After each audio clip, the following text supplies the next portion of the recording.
Jadi untuk mengupas lanjut, kita bersama dengan Dr. Rowena Abdul Razak, pakar perunding sejarah. Jadi, Assalamualaikum Doktor, terima kasih kerana sudi bersama kami. Doktor, kita mulakan dengan serangan awal yang berlaku awal pagi tadi. Bagaimana reaksi awal masyarakat antarabangsa terhadap tindakan Israel yang mensasarkan fasiliti penting di Tehran ini? Apakah mesej yang cuba dihantar oleh Israel dengan serangan ini, Doktor? Terima kasih. Maaf, saya akan jawab dalam bahasa Inggeris. At the moment, Israel is very, as Professor Majia Yazid Zulkifli mentioned earlier, Israel wants to sabotage the nuclear deal with Iran. It feels that Iran is a threat to the region, so it wants to disarm and disable Iranian capabilities. It is a way that Israel can justify action in the Middle East and to continue its war in Gaza.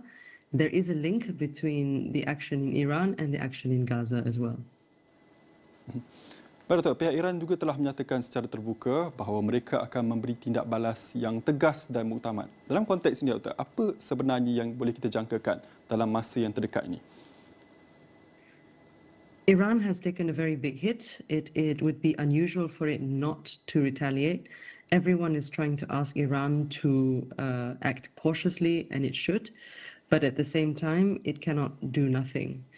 It is quite limited in what it can actually do. Geographically, as you can see in the map, Iran is quite physically far from Israel. Israel has quite impressive defense forces, things like the Iron Dome, as well as neighbors who will come to its rescue.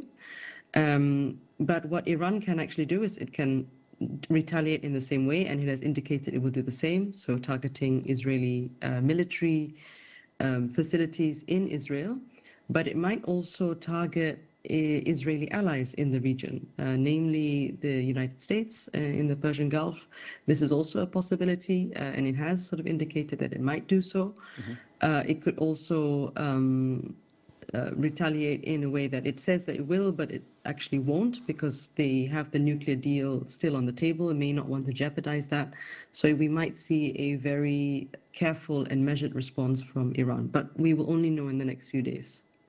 Dan menariknya, Doktor, kuasa besar seperti Amerika Syarikat dengan pantas menyatakan bahawa serangan ini dilakukan secara unilateral oleh Israel tanpa sokongan Washington. Namun memandangkan hubungan rapat antara kedua-dua negara, sejauh mana realistik untuk kita percaya bahawa Amerika Syarikat boleh benar-benar mengasingkan diri daripada implikasi politik dan ketenteraan serangan ini? The US is not one monolith. It has many different segments. So it's possible that some parts of the government were not aware of the attack, but there may also have been other parts of the government that were aware of the attacks. Israel and the United States are still very close, and even though the rhetoric has changed towards Israel, and Trump has also said quite a lot of things against Netanyahu, ultimately the relationship is still quite strong. I would be quite surprised if Israel acted without any kind of approval or awareness from the US. The US was aware that Israel was going to launch this attack. So whether it did so with or without approval is maybe a little bit unknown, but we know that they did it with US awareness, which is good enough as saying that there must have been some kind of approval. Doktor, kita ingin juga menanyakan bahawa apakah mungkin reaksi daripada proksi-proksi Iran seperti Houthi di Yaman dan sebagainya, mungkin apakah langkah-langkah yang bakal diambil ataupun yang boleh kita nantikan daripada negara-negara seperti berikut, Doktor? Terima kasih, Amirul. The Houthis have been very strong with its response anyway.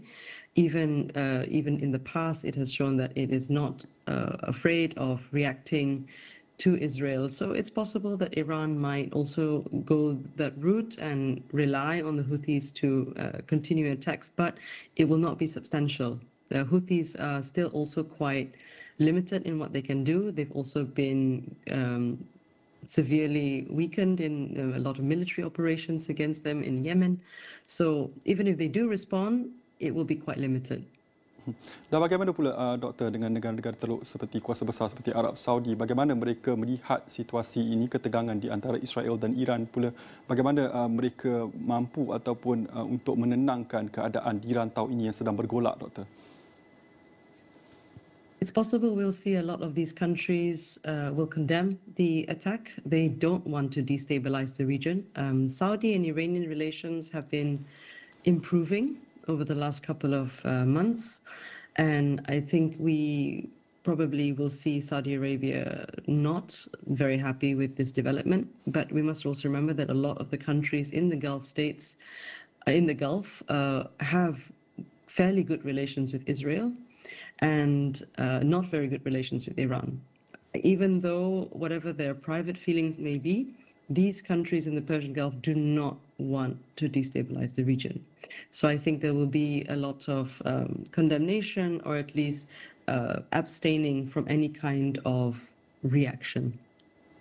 Baik, kita ingin mengucapkan terima kasih kepada Dr. Rowina Abdul Razak, pakar perunding sejarah, atas kupasan beliau mengenai serangan udara Israel ke atas Tehran pada awal pagi tadi. Jadi, Astro AWANI akan bawakan lagi perkembangan serangan Israel terhadap Tehran di semua platform kami pada semasa ke semasa.